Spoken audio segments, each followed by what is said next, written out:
Good morning, Vikings fans. This is Morning Joe's. I am your host, Joe Johnson, owner of PurplePTSD.com, VikingsTerritory.com, and the brand spanking new PurpleTerritoryRadio.com. Those sites are brought to you by Grey Duck Vodka, which is the relatively new vodka by Vikings great Chad Greenway. They just won a gold medal at an international spirits competition. So check it out next time you're looking to drown your sorrows, which I don't think is going to be the case much this year, but we'll get into it. I'm here, as always, with Mr. Joe Oberly, the editor of the aforementioned websites. How you doing, man? I'm good. Moving a little slow this morning, but that's self-inflicted. So I got to answer the bell. Here I am. So and I think Ian. Well, first let me introduce Ian Parrague is on the site. I was not pronouncing that in my head that way at all. You may know Ian as the optimistic Vikings fan on Vikings Twitter. His Twitter handle is Super Skol Fan, I think. Yes, it is. Hooray! Ian actually is our most recent convert to what's slowly becoming a cult, and he is going to be. Actually, he's already posted his first podcast after 50 technical difficulties, which seems to be part of the course with everything that we do. The show is called Skol Sessions, and first of all, welcome to the team. Thank you, sir. I'm excited to be part of the team and get to talk to you guys on the regular. I think when we had the draft party, it was pretty obvious you were excited. Oh, yeah, and, I excited to be part of the team, not just that, but, able to share my knowledge in other places and just Twitter and put some of this research that I do to maybe some good use. And get death threats from multiple sources, which is always fun. That happened? Yesterday, yeah. We'll talk about that a little bit, but it's happened a few times. I just don't usually bring it up because I don't want people to feel like their article is bad.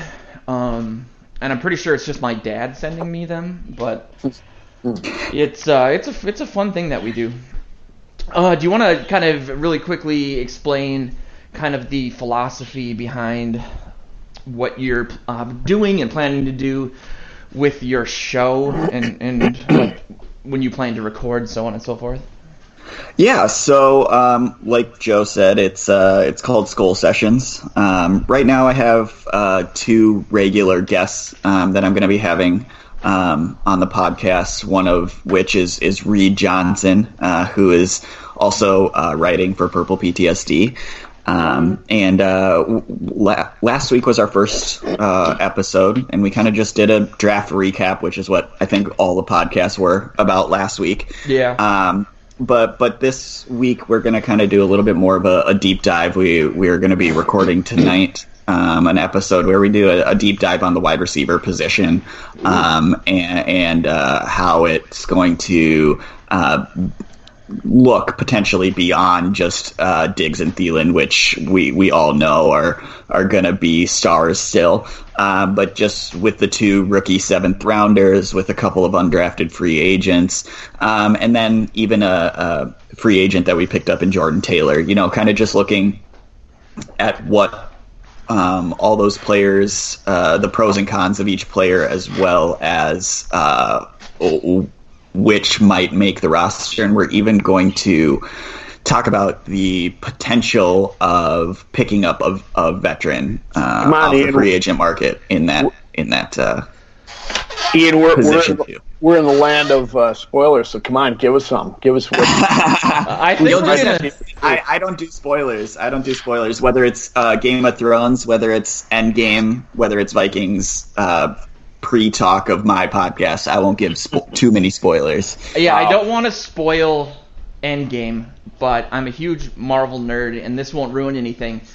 But when I was at the liquor store last week, this guy, a new hire, the store was full, and he goes, "Oh, you saw the new movie?" And he asked me a very specific, super spoilery question. And I said, "Do you really want to know that?" And he goes, "Yeah, I'm not going to see it until for a year at least." And then he asked the question out loud, and I kind of shook my head and told him to be quiet because the whole store was full.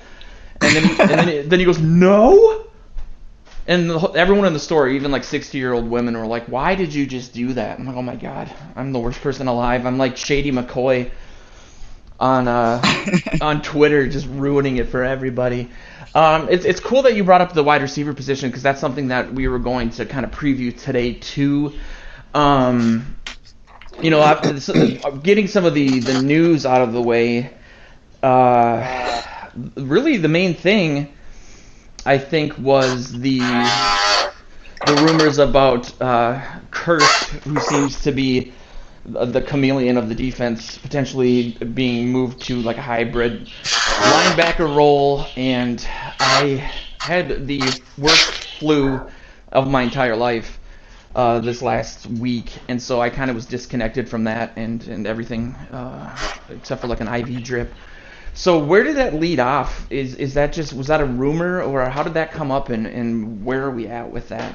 I think it is somewhat of a rumor. I can't be sure. I was just going to say myself how these things do get reported. It's amazing. I don't know if someone just speculates on a morning podcast between three rubes like us, and all of a sudden it gets picked up and gets steamed somewhere. I don't know.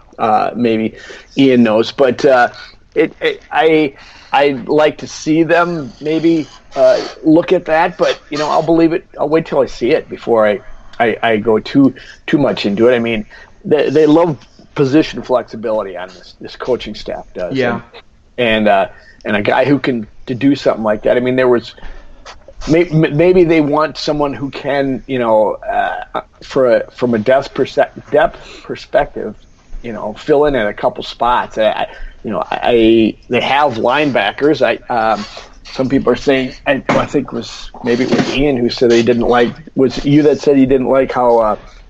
What the heck's the name of the linebacker that's only a 2-down linebacker that comes out during Gideon? passing?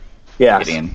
Do you like his? Didn't like his coverage. I saw that somewhere. So I don't know. I mean, they'll give it a look. That's the kind of thing you can do at OTAs, and we'll see where it goes. But I don't even know if it has any legs at this point. I really do feel like, and Ian, you wrote a really good article doing one of those way too early 53-man roster predictions.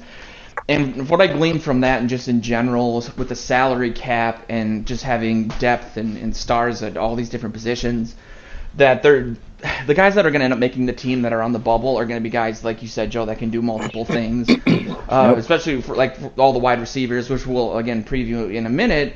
I'm assuming they're going to have to find somebody that can do multiple things, special teams, punt returning, everything, with Cheryl's not being on the team now. So they might end up losing some guys that they otherwise would have kept, but it feels like this, more than even last year, is they're all in. I mean, they're maxed out with cap. They have no room to wiggle at so many different positions. It's going to be really interesting how camp goes. But yeah, I feel like that's going to end up being the case, and that's going to be his bread and butter.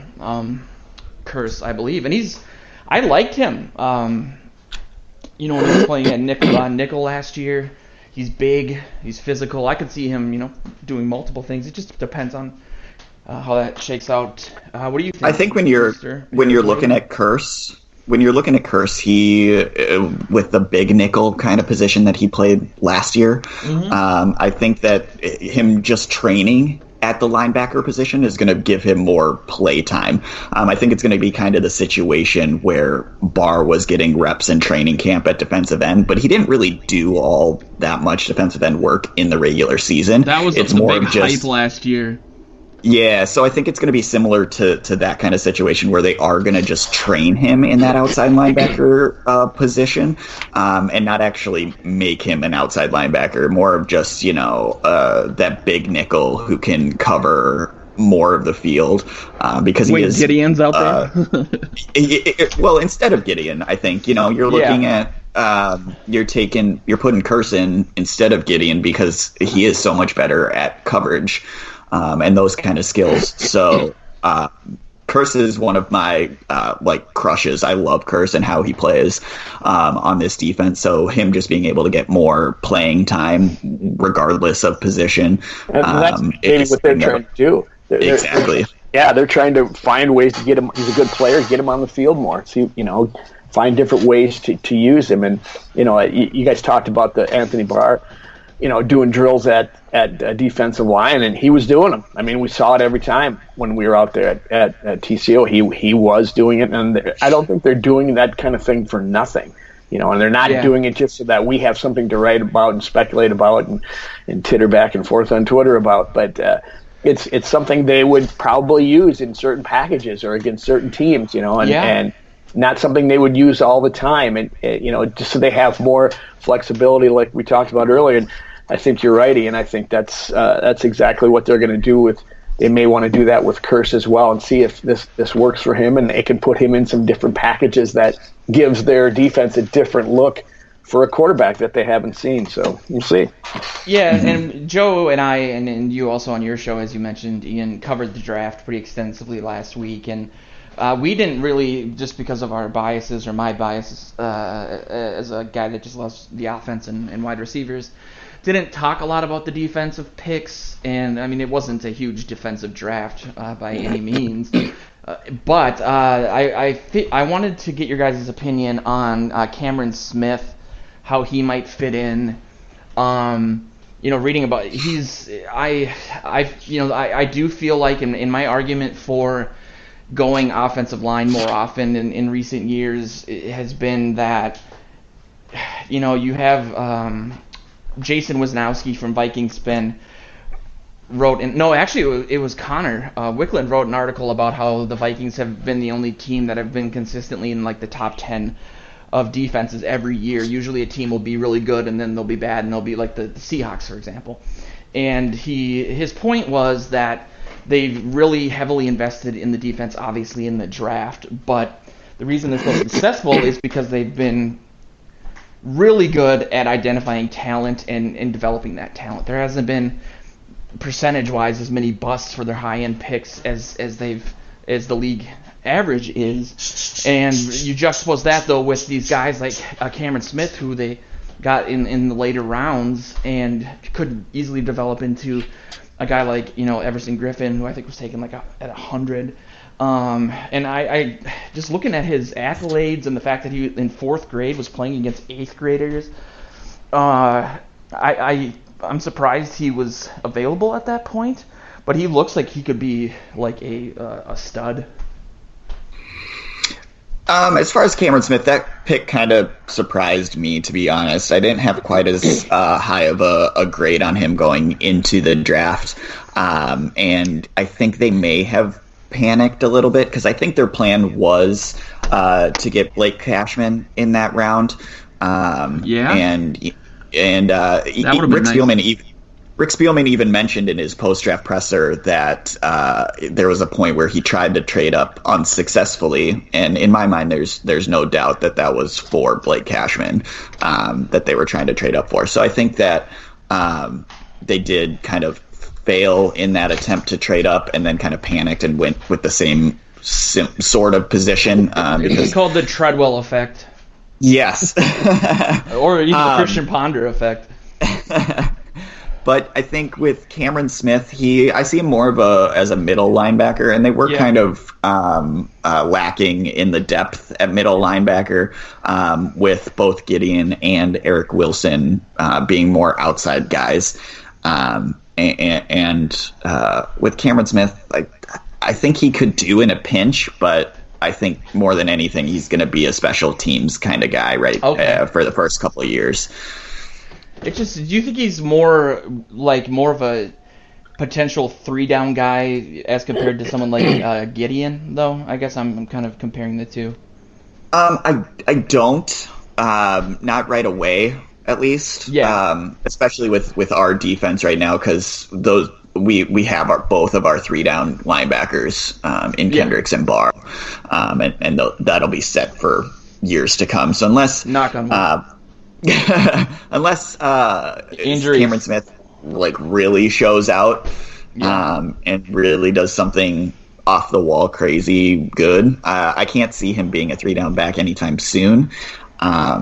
To me, it's kind of one of those middle round flyers that we're taking on a player like someone potentially like a Brandon Watts or a Elijah Lee that we've taken in the past, that we're just kind of taking those. Mata Afa, your man crush.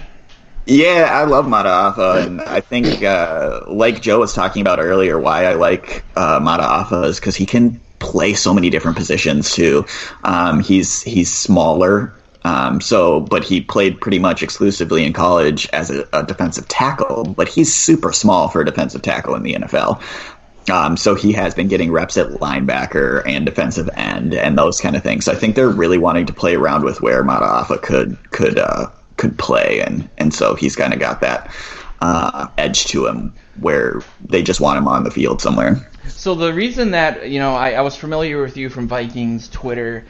And one of the main reasons that you kind of caught my eye was your, not your handle, but the whatever they call that, the second name you can use on Twitter. God, I'm old. The optimistic Vikings fan aspect of it. Yep. And I feel like it's you'll be like the yin to my yang or vice versa, because I am very pessimistic. Obviously, Purple PTSD was the first site that we developed. And so I always think worst case scenario, and reading that article by Connor, the crux of it was if there's injuries, things could be bad. So I'm just, in the back of my head thinking, ugh. So that's my point of view is, I think not only injuries, but you're looking at, at least the cornerback position with both Waynes and Alexander being on expiring contracts. Like, what is the cornerback room going to look like beyond this year? Yeah. The bottom line is there's always injuries, and that's where the Vikings have some issues with their cap room. You have to have enough cap space that when injuries happen, you can sign players during the season, and they're going to have to. You're going to have to be deep. They're going to have to stay healthy, and I think their Vikings depth. They're going to have. Their practice squad is going to be pretty talented this year if they can keep some of these guys, and then they'll get plucked as they go. It seems like in this group of wide receivers that they have coming into camp, there's a lot of talent there. I still like Badet, if it's Badet or and Beebe. I like those guys, and they're going to have a tough time making the roster too, because with some of the guys they brought in. So I'll be honest, I should go and look. I don't know off the top of my head, but I could see them saying goodbye to Treadwell and making room for some of these other guys that have some promise. Because what does it matter if he's there, if they've got a body and a guy with his skill set that they can replace for cheaper? They just have to swallow whatever cap hit it is. I was going to say, I wonder what the dead cap space would be for that. I think his dead cap is somewhere around like the $2 million range, but you do still save about, I think, $800,000 ish by cutting him. I mean, they need that money. I think that was the impetus behind people talking about the Rudolph trade, was opening up some of that money. Because again, not to keep referencing that article, but that's like you alluded to, Joe. I mean, there's no money to pick up a veteran should there be some sort of catastrophic injury at this point. But as we've seen, I mean, Brzezinski seems to have some sort of elder wand from Harry Potter, because he always seems to figure this stuff out. But it is, again, it is an all-in thing, because like you mentioned, Ian, you have those expiring contracts for the two starting corners that they've put so much time and development into, and it is a little stressful if you think about it too much. But I agree with you. I wanted to talk a little bit about the wide receiver 3 position. Really quick, Joe. I think one of the reasons why we made 12 picks in the draft, which is more than any other team. I think it's even more than a couple teams combined. Is because we needed that depth. Is because we're right up against that cap. So you can get upset with Rick's trading down all you want, but we needed bodies and skilled bodies at that. And I think even 6th or 7th rounders are players that they obviously valued higher than the ones they would be going after. And they don't cost as much. Exactly. Yeah, and I mean, I understand that. I was a little perturbed by it mainly because we were in Prior Lake until 4:30 in the morning, and it was like, are you kidding me? I want to go home.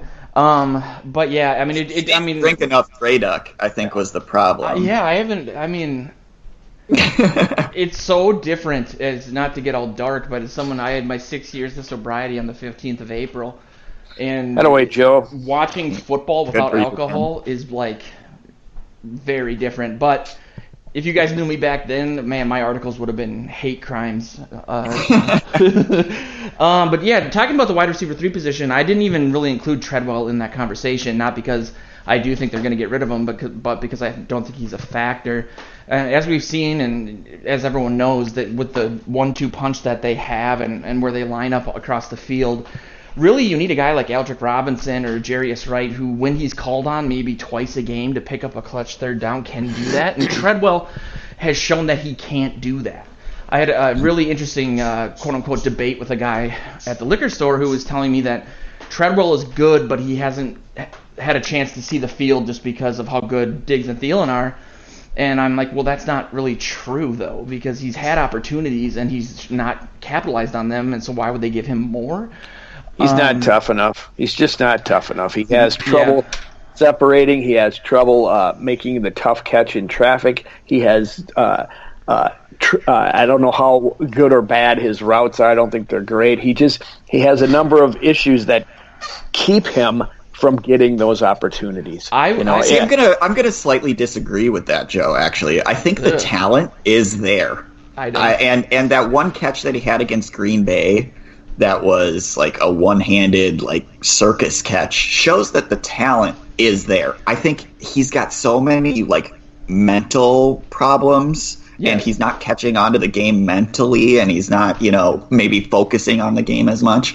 That's the problem I have with Treadwell. And I think you look back at the draft, if a player like Treadwell maybe was drafted in the 3rd round instead of the 1st, I think that pressure wouldn't have been there, and he would have succeeded in this league. But I'm not saying he doesn't have talent, though, Ian. I'm saying he's not tough enough. And you have to have both in this league. You have to be able to get separation. You have to have something that allows you to get open. I mean, because they're going to double you if you like what they do to Diggs.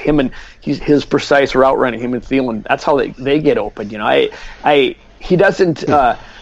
He's just not tough enough to and practicing the right way to get himself better. And yes, I do agree. There are maybe some issues with the playbook. I don't know if his to pick up some of it. But this is what I think.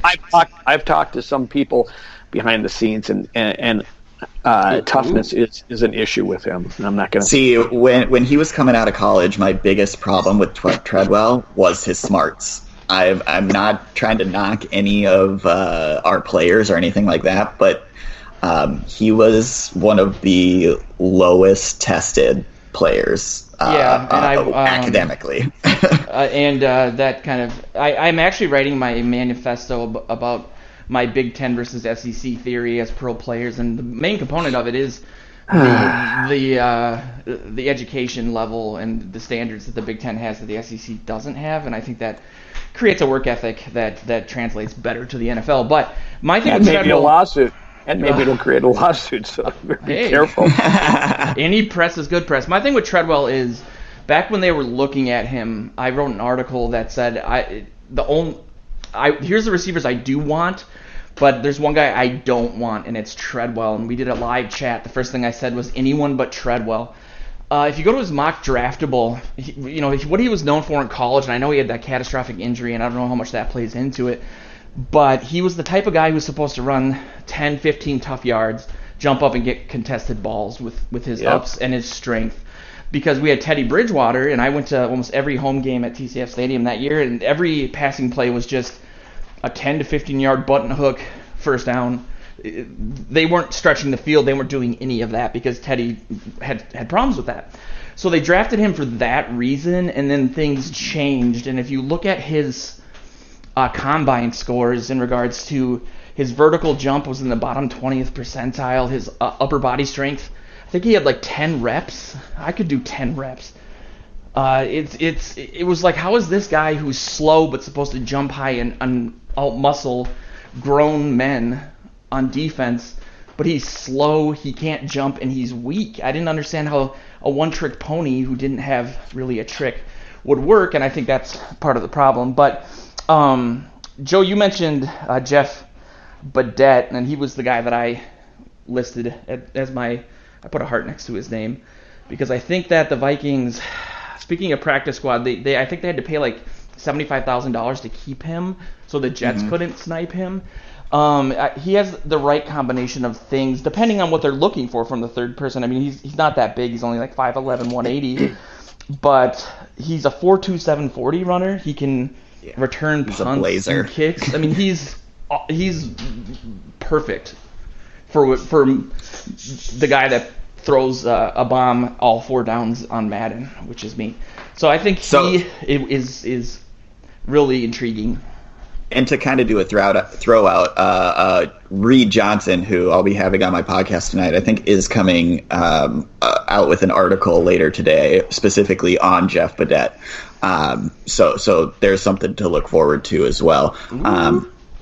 But I think Jason from Vikings Spin, and something we'll be kind of talking about in the podcast tonight on Skol Sessions, is kind of breaking it up. Kind of what receiver do you want? Because I think we have 3 kinds of receivers. With the big tall guys, the speed, the fast guys, and the route runners. And I think there's a couple of the players that kind of blend where they're gonna go, that are fast but are crisp route runners.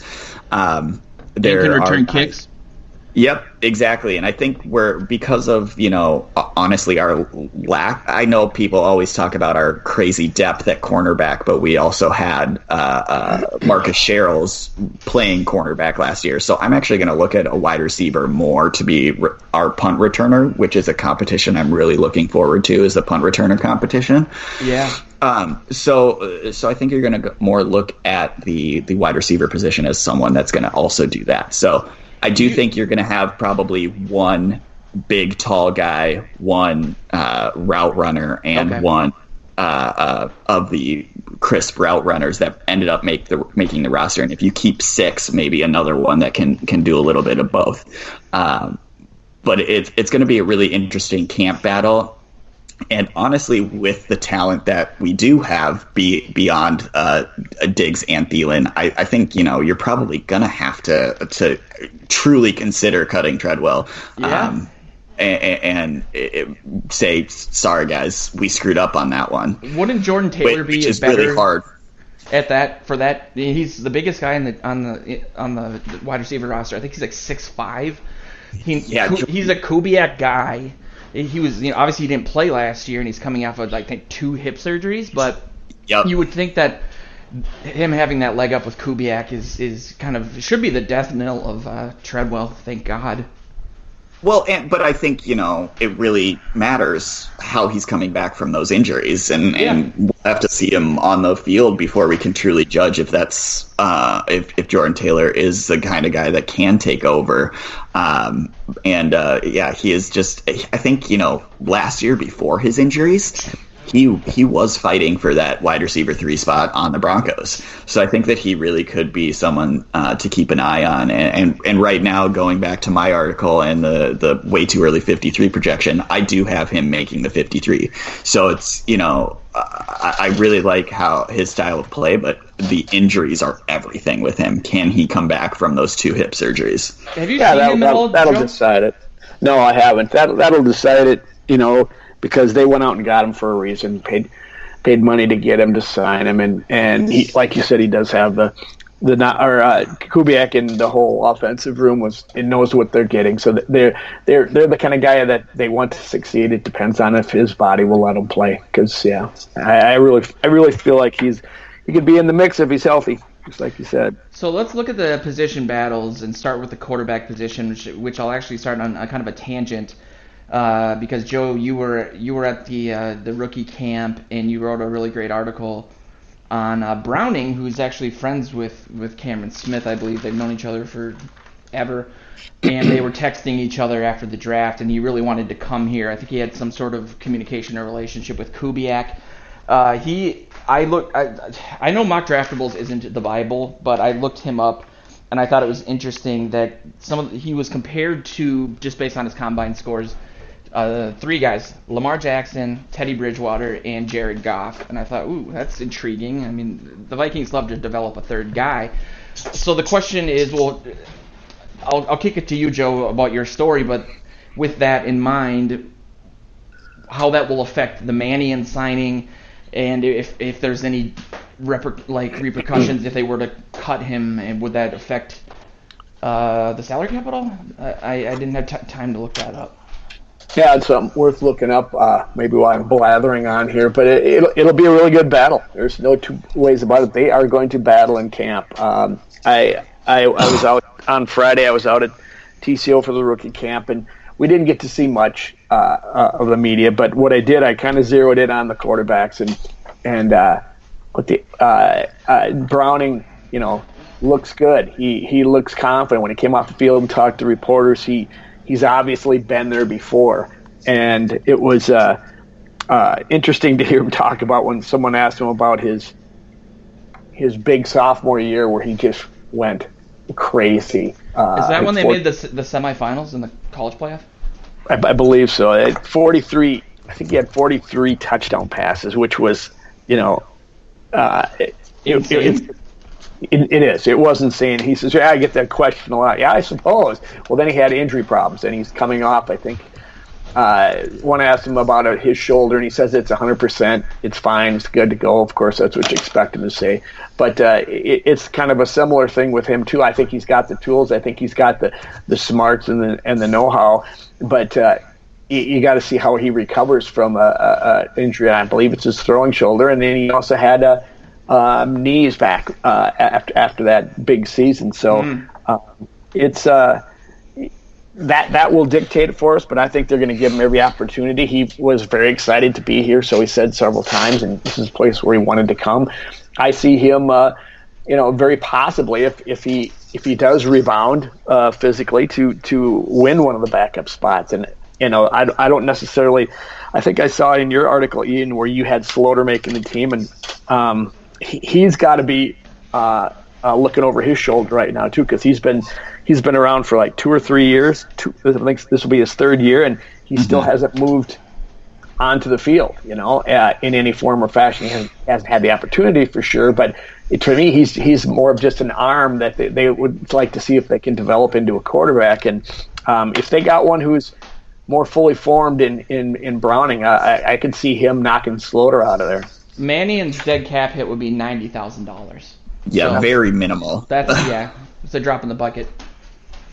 When you're looking at the roster, I think Jake Browning has a very solid chance to make the roster, and I think if they do keep three quarterbacks, which I do think they will, I think it's actually more between Slaughter and Mannion of who they keep, and they do keep Browning. Pre-draft, looking at Jake Browning, I only looked at his senior tape. And I think it was, like Joe mentioned, that his injuries and stuff, but he looked horrible. He really did pre-draft when I only looked at his senior tape. But after we signed him, I looked at some of his other tape, and I looked at his pro day, too. And he was throwing dimes at his pro day and looked really good. And then you look back, like you said, I think it was his sophomore year where he had, I think it was John Ross that he was throwing to. And he could sling that ball really well and drop it right into John Ross's arms there. So I'm really hoping that he is fully healthy, like you mentioned, because I think that he could be someone that really does take over that role. But when you're looking at Slaughter and you mentioned that he hasn't really seen the field, Sean Mannion, I think, has only played in one game too. Like, I don't see him as that, oh my gosh, he's a veteran quarterback. Totally agree. I totally agree. Yeah. I think you're right. It's going to be between those two guys. I like what I see from Browning too. So it's I don't know. Slaughter's been around here. We got him from the Vikings. Got him from Denver. So I mean, That's even true, too. Kubiak probably has some familiarity with him as well. So maybe that's in his favor. But we'll see. It'll be a great battle. And yes, they have to keep 3 quarterbacks. You gotta have 3 on your roster because. Well, and let's also remember we don't know what direction they'll go with because they have 2 players that'll be suspended to start the season. That's true. In Holton Hill and Rock Thomas. So do they get extra players? Do they keep 4 quarterbacks to start the season and let them battle it out a couple extra weeks while those 2 are suspended? Well, it depends on who they can hide on the practice squad, maybe. Exactly. That's got to be the question, definitely. It'll be interesting, and we did talk about the wide receiver position. I think you had Thielen, Diggs, Treadwell, Beebe, Taylor, and Dylan Mitchell. I like that pick. From what I gathered, and I'm not a draft expert by any means. Every time someone asked me a question at the party, I would go in the bathroom and cry for 10 minutes. But he seems the most pro-ready from what I understand. Like, he's good at finding openings and zone coverage and sitting down and giving his quarterback an opportunity to maybe, get bailed out just by finding those openings and maybe cutting his routes a little short if he has to. It'll be interesting, but the more interesting thing, since we have like 20 minutes left, is the running back position, just because of the Rock Thomas situation. And how that's going to impact the team. I mean, I think you had Cook, Madison, Boone, C.J. Ham. That seems to be kind of an open and shut case. But it sucks about Rock Thomas because I like Boone too, but I liked what he showed as well. And with Cook's inability to stay on the field his first 2 seasons, that depth could be very important, obviously. I actually don't think it's open and shut because you look at we talked about the returner position and Amir Abdullah has a good shot at grabbing one of those return jobs too. So do they keep Amir Abdullah on the roster? I like Abdullah. I do too. I think he adds a different aspect to the team and really in the return game too. You look at like the last how many years that Sherrills was on the roster. Sherrills didn't make the roster because he was a good cornerback. He made the roster because he was a damn good returner.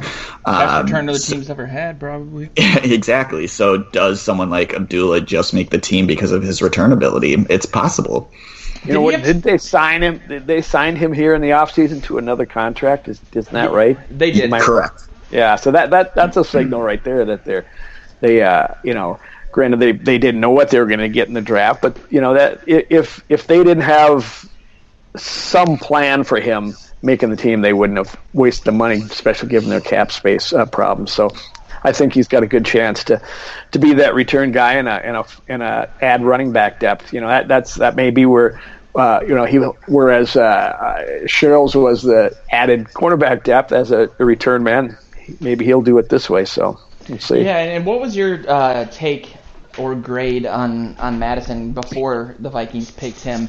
I feel like, from the eye test perspective, he doesn't physically look like a Latavius Murray, but I know that's what Spielman described him as in his 3 a.m. press conference. I think he was the guy that they targeted from the jump, just because of his ability to be a bell cow and run between the tackles and also stay healthy. And he has a little bit of that AP syndrome where the more touches he gets, the more effective he can be, and he grinds down the defense. So I think that was actually a good pick. I mean, he was, I think, a top 10 running back statistically his last 2 seasons, maybe for his senior year for sure. So I like that pick, but I think from the reaction people had at the party, they just looking at him, he doesn't look like the bruiser that Latavius Murray is. So I think it was a little early for me, not just for Madison himself, but the position as a whole, because I do see running back as a kind of position that you can find them almost anywhere in the draft. But my comp for Madison was more of a Jay Ajayi light. Okay. And I think that it doesn't hurt the fact that they both went to the same college in Boise State. But Boise State seems to produce the same kind of running backs, those kind of bruisers that run between the tackles and always fall forward. And Madison isn't going to burn anybody. If he gets loose, he'll probably be caught. He's not a super fast running back, but he is someone that will get those 2 to 3 yards that you need on a 3rd and 3 or situations like that, which is something we haven't had, it feels like, for a few years. So I think that's you look at the last 2 seasons. And the differences in statistics between our 13-3 season versus our 8-7-1 season, and the big difference is the run game. Yeah. The run game dropped from 7th to 30th. So we definitely needed help there. And I think the fact that they maybe did overreach a little bit, it was indicative of the fact that they wanted him. My dream draft that I talked to Joe about was offensive line, RB2 offensive line, first 3 rounds. And I really didn't expect something like that to happen, and it basically, for all intents and purposes, I consider the first pick to be a kind of an upgrade at 2 different positions.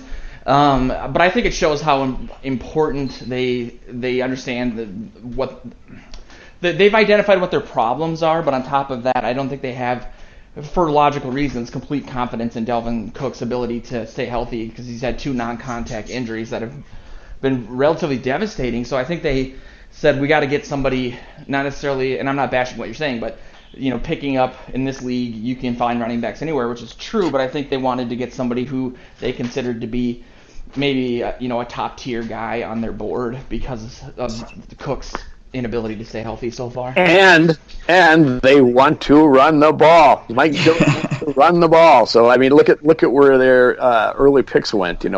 Linemen, tight end to block, as well as catch passes, and a running back. I mean, that is a huge signal. I haven't heard that one before, though, Joe. I haven't heard that Mike Zimmer wants to run the ball. That's a new thing that I've heard. I think he branded it into DeFilippo's lower back. I wonder how he feels about the state of things. If he was watching the draft with a gun in his mouth, thinking, "Man, if I would have had those players, maybe it would have worked out a little bit better for me."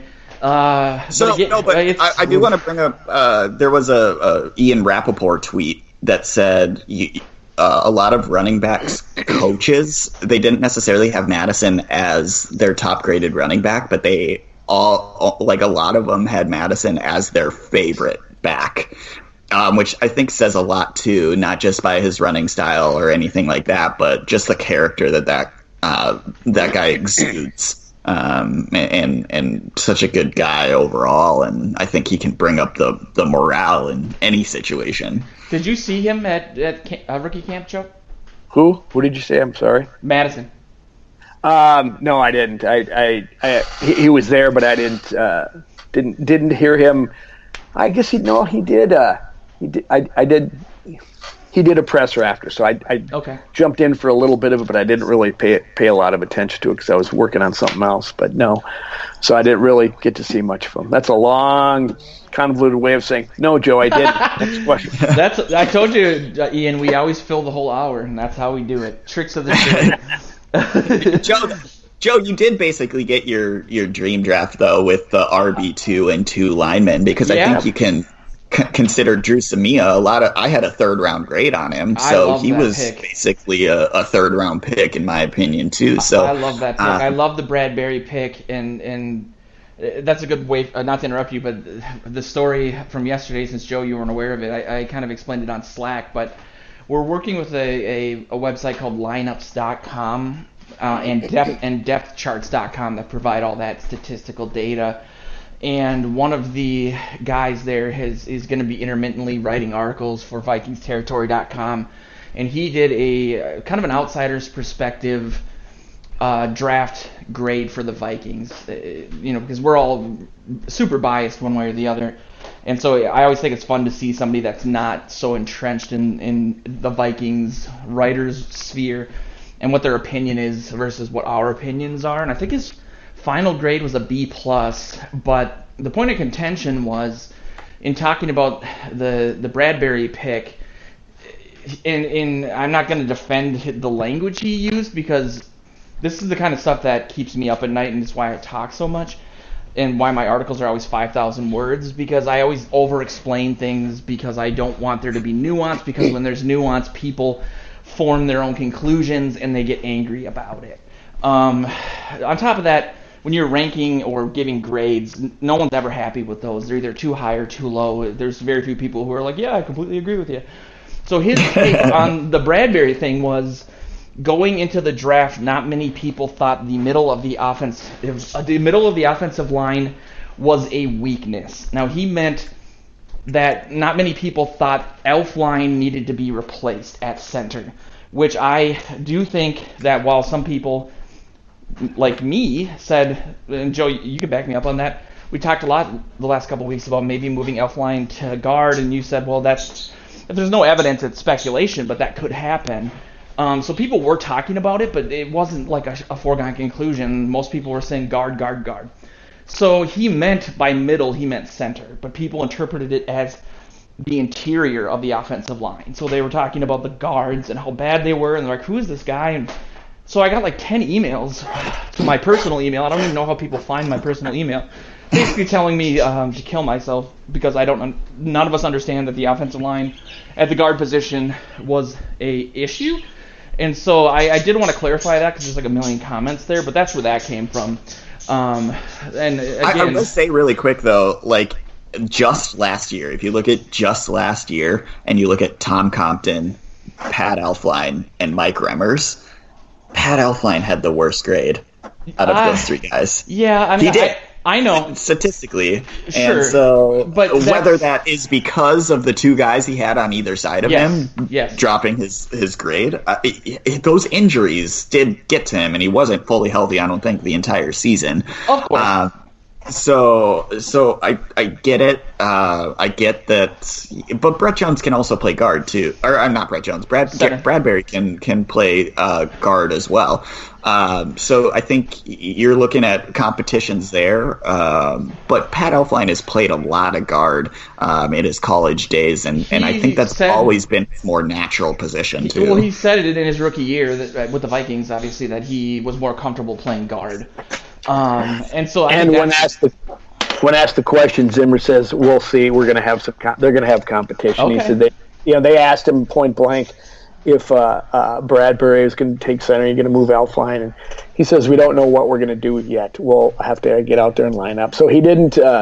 He left plenty of room to drive a speculative truck right through that opening. So, but Joe, didn't he also say that he wanted to make that decision soon? Like, yes. He wanted. So I think that when you're looking at rookie camp, Bradbury didn't practice at guard like at all. He was like exclusively at center during rookie camp. There's no way he doesn't play center. I agree. I mean, there just isn't. I haven't seen.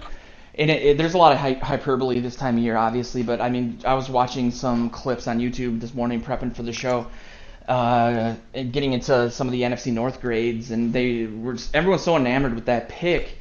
And the quote that stood out to me, and I said this last week, was that it's hard for a center to flash on tape because it's such a non-flashy position. But at the Senior Bowl, for example, he was. I mean, I've heard people say he was the best player at the Senior Bowl. He's a force. You look at the centers that have been taken in the first round since like 2000. There's a lot of Hall of Fame guys there. It is odd though that I think Elflein won the Remington Trophy, and then you bring in a year later another guy that also won that trophy. But I love the pick because I do think Elflein would be better at guard. So you upgraded those two positions, and just the impact that's going to have on the running game, especially. I don't think it can be. I mean, it's speculation. I don't know for sure, but it can't be overstated. I mean, it's based on development, and I'm getting more and more nervous the more I talk to you guys because I'm getting very excited about the prospect. Oh, we can overstate it, Joe. Don't you worry about that. We can overstate anything on the show. So our tagline is, what is it? Unrealistic expectations and unfiltered opinions, unrealistic expectations. That's what it is. I will say really quick, if any other of our undrafted free agents, I think, make the roster, I'd be looking to John Kenoy. and he played center too. So I think that he's someone that to keep an eye on. Of our undrafted free agents, other than Jake Browning, I think that he has the best chance to make the roster, and because he was my highest graded of the undrafted free agents, even higher than Jake Browning. Who did you have on the offensive line? So I had 9 players. I didn't have Kenoi making it, but I do have him on our practice squad right now. So I have Riley Reef and Oli Udo at our left tackle position. Had Elfline at left guard, Bradbury and Brett Jones at center, Josh Klein and Drew Samia at right guard, and Brian O'Neill and Rashad Hill at right tackle. Outside of Rashad Hill, that all of that makes me very excited. Compared to what we had last year, or even in the playoffs, the NFC Championship game. I always harken back to that and say that's the reason we lost that game. Was those 2 early turnovers that just killed it, the momentum, and those were offensive line just getting blown up. One was in the red zone too, I think. Yep. It was just devastating, and not a lot of people remember when I argued. And Joe's gonna hate that I say this, but I was very adamant about them getting Kirk Cousins last year, under the assumption that they would draft a lot of offensive linemen in that draft. But I still get people talking to me about Keenum versus Cousins, which should be a moot point at this point, but it isn't. And it's not a fair comparison because the offensive lines were completely different. Losing Joe Berger, like, if they could have driven a dump truck full of gold bars up to his house, I would have been happy with it to get him to come out of retirement. And I think, and QB ratings aren't everything, but when you look at the QB ratings, Keenum's lightning in a bottle season with us, I think, was like a 98.3 QB rating, but then Cousins last year was like a 99.6. Yeah. So fairly comparable, but Cousins was actually still better, even though like he had that horrible line. And I know you mentioned that outside of Rashad Hill, you like that line. I'm good with Rashad Hill. I think, okay, so hear me out on this one.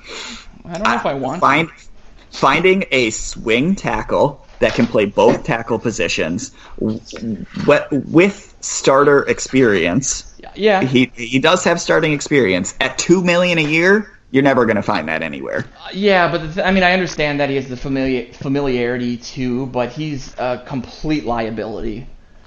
Jack of all trades, master of none. Yes, that's exactly what I was thinking. Your hope is that he never has to see the field, too. Yeah, no, of course. But this is the Vikings, and so he'll probably end up somehow playing center for some reason. I just think you're looking at a tackle that hopefully doesn't have to see the field, but someone that can play both sides of the line too, and finding that when you're in a cap pinch for only $2 million is the best you're going to find. You make a good point, and the Vikings have shown over the past how many years that they better have some depth on the line because they're all going to play eventually. God, I still remember him going out and scraping whatever was out there, not on a team, and Jake Long, who actually looked pretty good before his career was ended. Achilles. He was the best lineman we had at that point. Exactly. Remember how they went through the depth there. So Ian's point's well taken to get a guy that has that ability to step in, and he is just a depth guy, and that's good for the money. All right. No, not like TJ Clemmings. Like TJ Clemmings. I'm going to start buying everyone that works for us a TJ Clemmings jersey. I will say, too, what I didn't get last year was the first 4 weeks of the season, Brett Jones looked great. I don't understand what happened with that. I don't either, and I'm still so surprised that he re-signed with us. Yeah, me too. I treated him like crap. It's like a cycle of abuse. It's one of those battered wife syndrome. You might want to look and see what his dead cap money is too, because they went in. That was Brett Jones. may have just been an insurance signing, so that if they didn't get what they wanted in the draft, wouldn't that be brutal if they just cut him? Oh my gosh, I'd be upset with that. All right, I'm looking up his. Really yeah, I agree with you. This is a different thing. So the last question that I had was we wanted to talk about really quickly dead cap, $90,000 also. So look at that for Jones. Looking at the rest of the NFC North, and we don't need to get super in depth about each team and each pick. I think the better way to do it would be to look at what team you think improved the most. It's hard for me to say. I'll start by saying that I think that Detroit did well. You can see that Patricia is emulating Belichick, bringing in those two tight ends. I think Hawkinson is going to be, or at least people are talking about him as like a Gronk-esque player. And then they grabbed, what was his name? Where are my notes? They grabbed Birds ate him. Isaac Nanta in the last round. So I guess he fell, but a lot of people had him graded higher than the 7th round.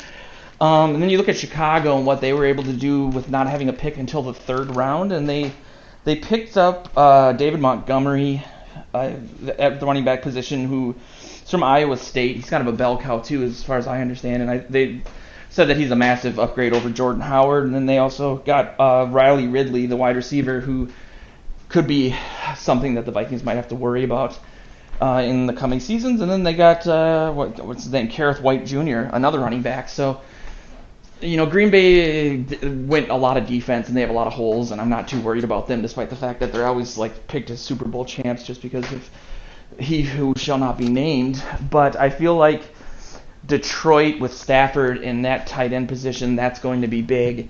And the Bears, actually, with the limited picks that they had, they made good use of them, at least on paper. And then they brought in 9 kickers, didn't sign any of them. So before you answer all this, Ian, I just want to say the Bears after the draft, the money on them to win the division, their odds just got smaller or higher and better, and the Vikings got worse. So somebody thinks the Bears did well in the draft anyway. Aim better low, than the Vikings. shoot lower. So, Joe, this is what I like about you and me. I'm going to go the complete opposite. I actually think that yin and yang. I actually think the Lions had the worst draft and the Packers had the best. I really like the Darnell Savage pick from the Packers, and I think that he, as much as we didn't like Clinton Dix, I think that he was a good player. And really quickly, just so people have a full context of what you just said.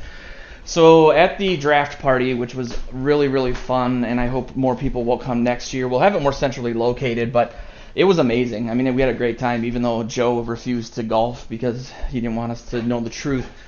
I was at Hazeltine yesterday and shot 41 on the back, so slow your roll there, buddy. What, the Trump counting method, where you get 50 mulligans? Point being, though, is that was the first time that I met you in person, and we've only really interacted for a couple weeks on Twitter and everything. Mm-hmm. So I'm new to that because I'm aging like a jack-o'-lantern in February, and you were so keyed in on safeties that night. It was your jam. I mean, it seemed like you put your most time into looking at the safety. So I actually circled the Savage pick on here because I figured that's who you would like. Ian said the Packers my favorite to scout. Is he from Maryland? Yes. Okay. Well, hey. Ian said the Packers had the best something, so that alone disqualifies him from ever coming back on the show. Sorry. Well, I was going to say off air that it was fun knowing you, but this isn't going to work out. Other than the Vikings, they I think they did. But I think their draft is fairly boomer bust too. I think that you look at their first pick in Rashawn Gary. I think he was my highest boomer bust player. I think if we would have drafted him, for instance, and you get Andre Patterson with Rashawn Gary, that would have been scary as hell. But I'm not as worried about him with the Packers coaching staff. And then I really like the Jay Sternberger pick too. I think it's quite funny that of the top 4 tight ends, 3 of them went to the NFC North with Irv Smith, TJ Hawkinson, and Jay Sternberger. So that was kind of an interesting little tidbit there. But overall, I think I did kind of like the Packers draft. But again, it's very boom or bust, so their new coaching staff is going to matter a lot with those picks. So I'm interested to see how that coaching staff screws it up. Do you feel like they're going to run a similar system to the Vikings in that LaFleur, from what I understand, is kind of a Kubiak light? I don't know a lot about LaFleur, to be honest. I'm more interested to see how he handles the defense. Going back to Rashawn Gary, I think they technically, when they called out his name, listed him as a linebacker, which is totally wrong. He should be a defensive end.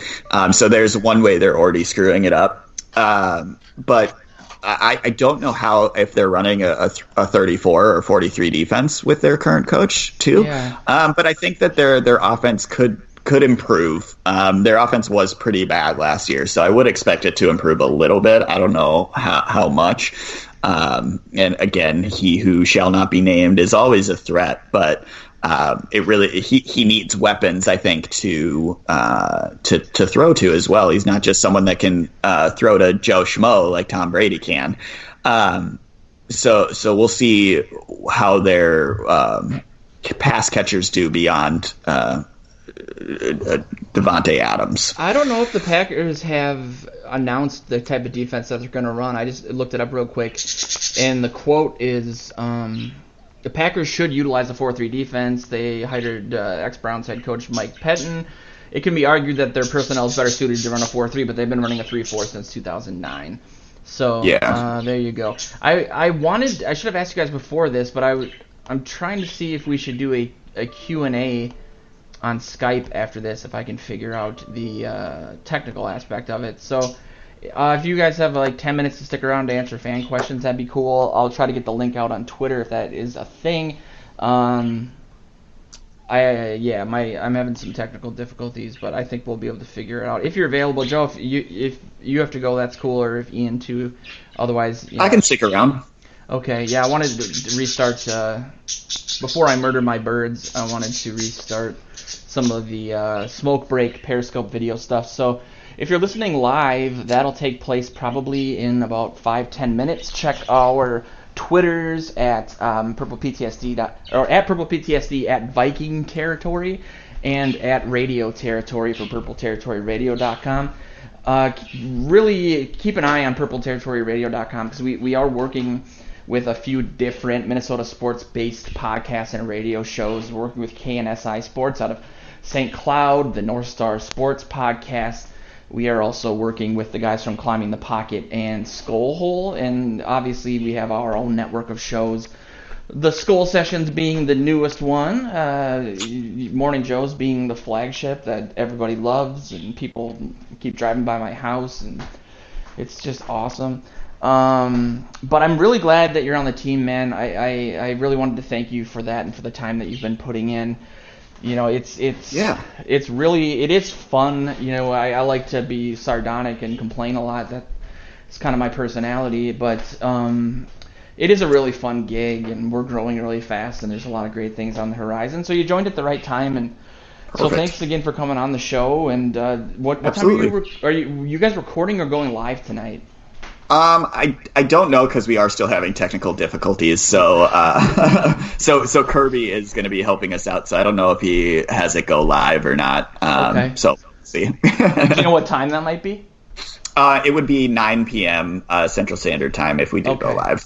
So yeah, just keep an eye out on our social media or the websites, and you'll see if you're listening live or if you're listening during the day for the Skol Sessions. After a couple episodes, you'll be able to find it everywhere: iTunes, Spotify, iHeartRadio, Google Play, Podbean, so on and so forth. All of our shows are on those networks, so it's really, really kind of fancy. But any last thoughts, Mr. Oberly?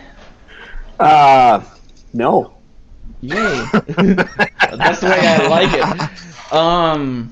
Alrighty, well, if you're listening live, hopefully in about 5-10 minutes, we're going to hop on Periscope for a few minutes, answer some questions, have people point out the fact that I'm fat, as if I didn't know that already. I think everybody knows it. My feet know it. So it should be fun. It's another yin and yang we have, Joe. Yeah, oddly like thin. You're like a week out of a concentration camp, which is the look. When I graduated from high school, I was almost 6'3" and 125 pounds. And then I overcompensated. So anyway, thanks everybody for listening. We will be back next week, but definitely follow the sites. There's all sorts of great articles and great content. So thanks everyone for listening. This has been Morning Joes. Talk to you guys in a minute. Skol. Skol.